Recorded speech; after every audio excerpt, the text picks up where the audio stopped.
اللہ الرحمن الرحیم۔ اہل و عیال کا خیال۔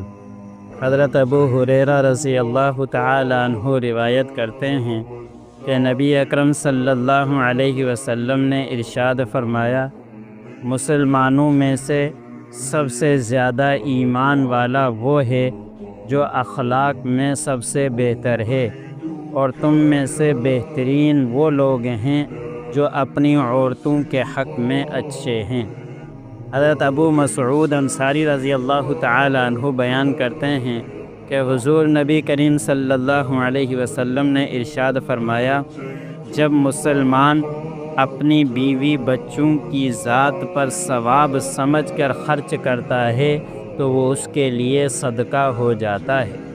حضرت ابو ہریرہ رضی اللہ تعالی عنہ کہتے ہیں کہ نبی اکرم صلی اللہ علیہ وسلم نے ارشاد فرمایا، جس کا اللہ تعالی اور روز قیامت پر ایمان ہے وہ اپنے پڑوسی کو تکلیف نہ پہنچائے اور عورتوں کے حق میں بھلائی کرنے کی میری وصیت قبول کرے۔